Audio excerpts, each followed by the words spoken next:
በዚህ ዓመት በጎነት ለኢትዮጵያ ከፍታ በሚል በተለያዩ መርሃ ግብሮች የክረምት የበጎ ፈቃድ የሚካሄደው ተግባር ነው ማለት ነው። ይህ ተግባር በተለይም በተስፋ እንትከል በሚል መርህ በዚህ ዓመት እስካሁን በያዝናቸው እስካሁን ባገኘናቸው መልካም ስራዎቻችንን ማስቀጠልና ኢትዮጵያን የማሻገር ህዝቦቿን ከፍ የማድረግ የኢትዮጵያን ከፍታ በበጎነት በመልካምነት የማሳደግ በህዝቦቻችን መካከል የጥላቻን ቁርሾ አጥፍተን በጎነትን በማስፈን በጎ ስራዎችን በመስራት ኢትዮጵያን ከፍ የማድረግ ስራዎች እንደ ሀገር እንደ ክልል እኛም እንደ ከተማ አስተዳደር የምናካሂደው ተግባር ነው ማለት ነው። በዚህም ሁሉም የህብረተሰብ ክፍል ሊሳተፍ ይገባል።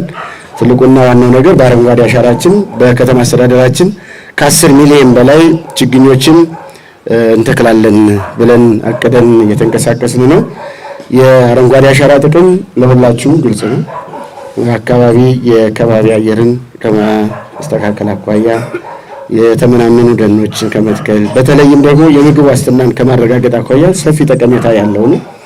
ይሄ በከተማችን አረንጓዴ ልማት ላይ ከፍተኛ ስራ እንሰራለን ብለን በዚህ ዓመት አቅደናል። ሁሉም የህብረተሰብ ክፍል በዚህ መሳተፍ መቻል አለበት።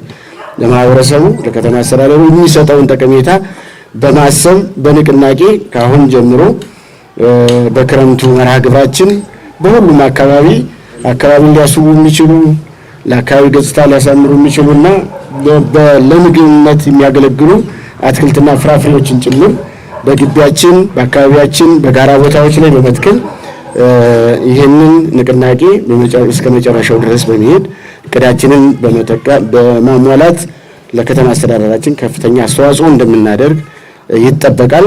ካሁን በፊትም በሰራናቸው በተለይ በባለፈው ዓመት በዚህ ውጤት አምጥተንበታል። አሁንም አጠናክረን የምንቀጥልበት ይሆናል ማለት ነው። ስለዚህ የበጎ ፈቃድ አገልግሎት በተግባር ባለፈው በእቅድ ውይይት በጋራ ውሳኔና በጋራ ቁርጠኝነት ወደ ስራ እንድንገባ የጀመርነውን መርሃ ግብር በተግባር ደግሞ አሁን በተለይ በአረንጓዴ አሻራ በይፋ የጀመርነውን እናመስራለን። መልካም የስራ ጊዜ እመኛለሁ። አመሰግናለሁ። ዛሬ ላይ የአጠቃላይ የአረንጓዴ አሻራ ማስጀመሪያ ፕሮግራምና በዚህ ውስጥም የበጎ ፍቃድ ተግባርን በጋራ የንቅናቄ ማስጀመሪያ ነው ያደረግነው።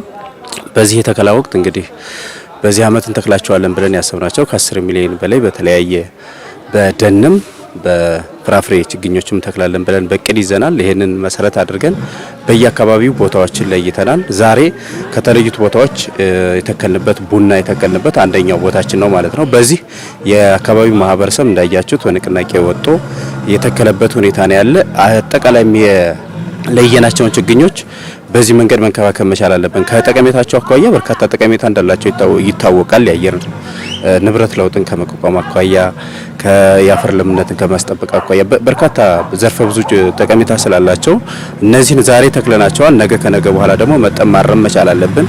ዛሬ ላይ እንደምታዩት የተከልንበት ቦታ አጥርም አለው።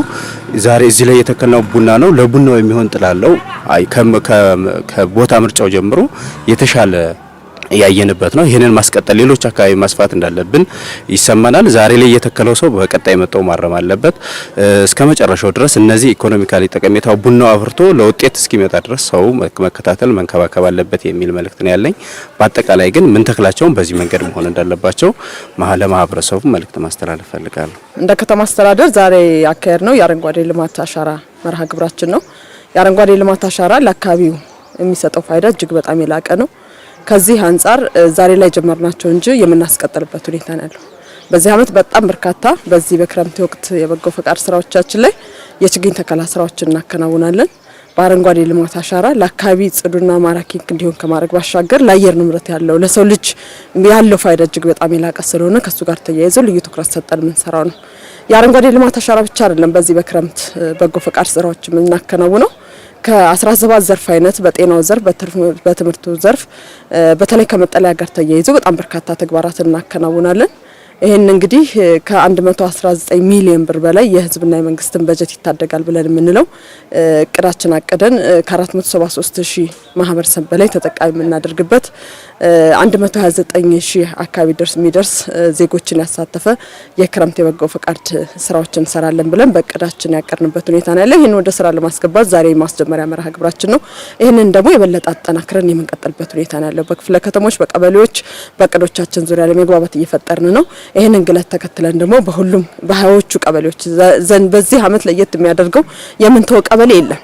በከተማ አስተዳደራችን ላይ ያሉ በሙሉ ሁሉም ቀበሌዎቻችን ላይ በዚህ ልክ የተፈጥሮ ሀብት ስራዎቻችንና ሌሎች የበጎ ፈቃድ ስራዎቻችንን ልዩ ትኩረት ሰጠን የምናከናውነው ነው የሚሆነው። ዛፎች መተከል ጥቅል ዓላማው ተወስዶ ሲታይ የሀገርን አየር ንብረት በመለወጥና የሀገርን በተለይ ግሪን ሌጋሲ የምንለውን ኢኮኖሚ በመገንባት ረገድ ሚናው በጣም ከፍተኛ ነው። እንደምታዩት ማህበረሰቡ በነቂስ ወጥቶ ነው ችግኞችን እየተከለ ያለው። ችግኞቹ ከአየር ንብረት ለውጥ በተጨማሪ ለኢኮኖሚ ምንጭ ሊሆኑ የሚችሉ እንደሙና አቮካዶ አይነት አትክልቶችም እየተተከሉ ነው ያሉት። እነዚህ ተወስደው ሲታዩት የሀገራችን ኢኮኖሚ የሀገራችን እድገት ያረጋግጣሉ ተብሎ ነው የሚታሰበው።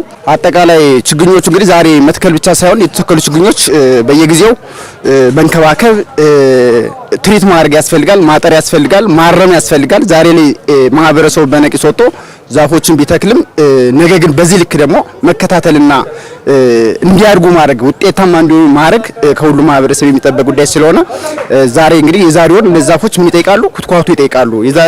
ነገ ጀምረን ይህን አጠቃላይ ኤሪያውን የማጠር ስራዎችን ጭምር መስራት የምንችልበት እድል ከሌለ መትከል አንድ ግብ ስላልሆነ በዛ ልክ ማህበረሰባችንም የዚህ ባለቤት መሆን መቻል አለበት ብለን አስበናል። እኛም እንደወጣት ይህንን ሊሞላ የሚችል ስራ እየሰራን ያለ ነው። ዛፎቹ ግን ባልኩት መንገድ መታጠር አለባቸው፣ መኮትኮት አለባቸው። አጠቃላይ ለፍሬ እንዲደርሱ ሁላችንም ትሪት ማድረግ መቻል አለብን የሚል ሀሳብ እኔ ያለኝ በሚመክር አመሰግናለሁ። እንግዲህ ዛሬ በዚህ ክረምት በጎ ፈቃድ ማስጀመሪያ ፕሮግራም በተለይ ለምግብነት የሚውሉ የምግብ ዋስትናን የሚያረጋግጡ ተክሎችን ተክለናል። እነዚህ ተክሎች ደግሞ በዘላቂነት እንዲለሙና ጸድቀው የተፈለገውን አገልግሎት እንዲሰጡ በተለይ አሁን ክረምት የተከልናቸውን በበጎ ደግሞ ተመልሶ መጥቶ የመንከባከብ የመኮትኮት እንዲሁም ደግሞ ለእንስሳት እንዳይጎዷቸው የመጠበቅ ስራ መስራት ያስፈልጋል። አሁን ላይ ደግሞ ያው እንግዲህ ችግኙ ተተክሏል። ችግኙ በተተከለበት አካባቢ ላይ አጥሩ እንዲታጠር የራሳችንን አስተዋጽኦ ማድረግ ይኖርብናል። ስለዚህ እኔ አስተዋጽኦ ያው ከመትከል ጀምሬያለሁ። ነገ ላይ ደግሞ በኩትኳቶ ተመልሼ መጥቼ እኒን ችግኞች ኮተኩታለሁ ብዬ አስባለሁ።